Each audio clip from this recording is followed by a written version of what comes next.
हिंगोलीच्या वसमतमध्ये आज उत्साहाचा महापूर पाहायला मिळाला।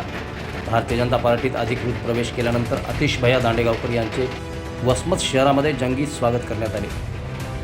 माजी मंत्री जयप्रकाश दांडेगावकर यांचे सुपुत्र आतिश भैया दांडेगावकर यांच्या स्वागतासाठी गवळी मंदिर चौकात हजारो समर्थकांची गर्दी उसळली होती। जेसीबीच्या सहाय्याने फुलांची उधळण करत क्रेनच्या माध्यमातून भव्य हार घालून दांडेगावकर यांचा सन्मान करण्यात आला। ढोलताशांच्या गजरात घोषणाबाजी करत भाजप आणि दांडेगावकर समर्थकांनी संपूर्ण परिसर दणाणून सोडला। स्वागताची सुरुवात छत्रपती शिवाजी महाराज यांच्या पुतळ्याला पुष्पहार अर्पण करून करण्यात आले। त्यानंतर तथागत गौतम बुद्ध यांच्या प्रतिमेचे पूजन करण्यात आले। तसेच भारतरत्न डॉक्टर बाबासाहेब आंबेडकर यांच्या प्रतिमेला पुष्पहार अर्पण करून अभिवादनही करण्यात आले। त्या अगोदर मुंबई येथे सुमारे 500 गाड्यांचा ताफा आणि 5000हून अधिक समर्थकांसह प्रवेश केल्यानंतर वसमतमध्येही त्यांचे जल्लोषात स्वागत करण्यात आले। शहरात ठिकठिकाणी फटाक्यांची आतिषबाजी, फुलांची उधळण आणि घोषणांनी वातावरण भारावून गेले होते। यानंतर आतिश दांडेगावकर आपल्या निवासस्थानी दाखल झाले, जिथे कुटुंबियाकडून त्यांचे औक्षण करून स्वागत करण्यात आले। यावेळी बोलताना त्यांनी स्पष्ट संदेश दिला की आम्ही भाजप परिवारासोबत आहोत आणि सर्वांना सोबत घेऊन विकासाच्या दिशेने वाटचाल करू। तसेच सर्व कार्यकर्ते आणि समर्थकांचे त्यांनी मनपूर्वक आभार मानले।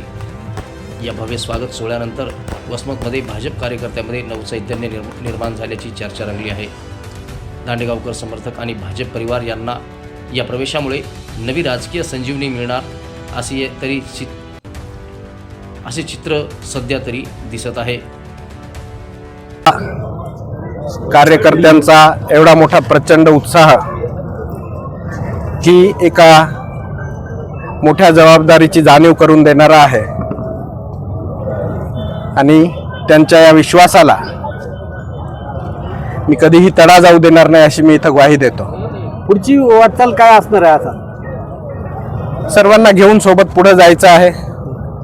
जास्तीत जास्त जेवढं काम करता येईल, प्रत्येक गोष्टीत जेवढा सहभाग घेता येईल त्या प्रकारचा सहभाग घेऊन सर्वांना कशी मदत करता येईल त्या दृष्टीनं काम करायची इच्छा आहे। येणाऱ्या अपेक्षा नागरिकांची आहे, कशा पद्धतीची या ठिकाणी तयारी असणार आहे? येणाऱ्या जिल्हा परिषद निवडणुका सर्वांशी चर्चा केल्यानंतर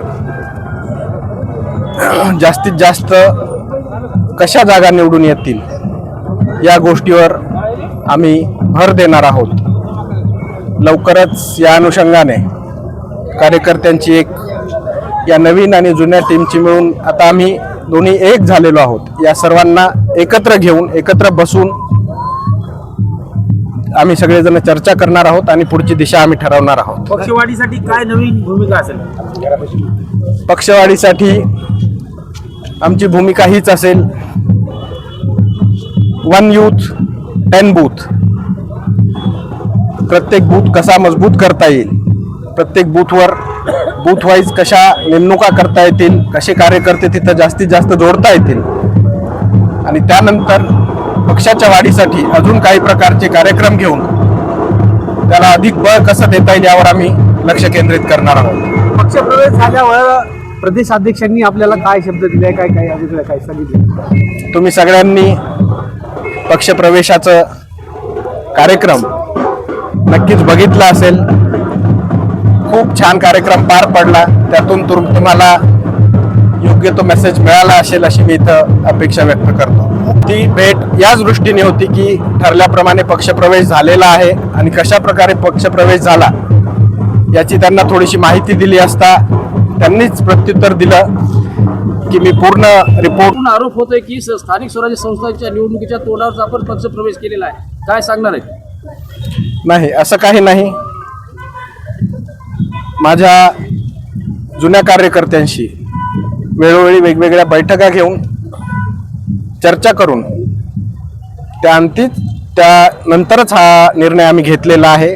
असं स्थानिक स्वराज्य संस्थेची निवडणुका समोर ठेवून किंवा असं काही नाही। तसं असलं असतं तर आम्ही नगरपालिकेच्या आधी या गोष्टी करू शकलो असतो।